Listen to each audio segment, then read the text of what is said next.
स्वागत है दोस्तों आप सभी को टिकिराज यूट्यूब चैनल पर। आज के इस वीडियो में मैं आपको बताऊंगा कि कैसे आप अपने Redmi Y2 या फिर किसी भी Redmi मोबाइल में यदि आपका नोटिफिकेशन साउंड काम नहीं कर रहा है, नोटिफिकेशन साउंड का प्रॉब्लम आ रहा है, तो उसे आप कैसे फिक्स कर सकते हैं इस वीडियो में मैं आपको बताऊंगा।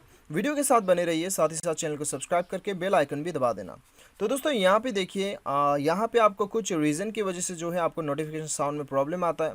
तो आपको क्या क्या करना है मैं आपको बताऊंगा, कम से कम 3 सेटिंग्स वगैरह बताऊंगा, तो वीडियो के साथ बने रहिएगा। चलिए सबसे पहले तो आप अपने मोबाइल के सेटिंग्स पे चले जाइए और यहाँ पे आप चले जाइए साउंड एंड वाइब्रेशन पे। ठीक है, अभी दोस्तों देखिए ज़्यादातर क्या होता है कि हमारे मोबाइल में जो है वॉल्यूम बहुत ही डाउन होने की वजह से भी कभी कभी हमें लगता है कि साउंड काम नहीं कर रहा है। तो आपका ये रिंगिंग वॉल्यूम को भी आप एक बार चेक कर लीजिएगा। ठीक है, तो यहाँ पे रिंगिंग वॉल्यूम आपका फुल होना चाहिए। ठीक है, तो दोस्तों यहाँ पे उसके बाद में आप जैसे कि हो गया रिंगिंग वॉल्यूम, और दूसरा हो गया दोस्तों यहाँ पे साउंड जो हो गया आपका डिफ़ॉल्ट नोटिफिकेशन साउंड हो गया यहाँ पे, ये तो आपका अलग हो गया। चलिए हम यहाँ पे देख लेते हैं। यहाँ पे दोस्तों आपका डायल पैड टोन हो गया, इसे आपको ऑन रखना है। ये आपका डायल पैड में साउंड काम करेगा, टैप साउंड, और यहाँ पे screen locking sound, screen shot का साउंड, और ये साउंड जो है ऑल साउंड में काम करेगा। ठीक है, इसे आपको ऑन रखना है। तो दोस्तों ये तो है कंप्लीट सेटिंग, जिसके मदद से आपका नोटिफिकेशन साउंड का प्रॉब्लम सॉल्व हो जाना चाहिए।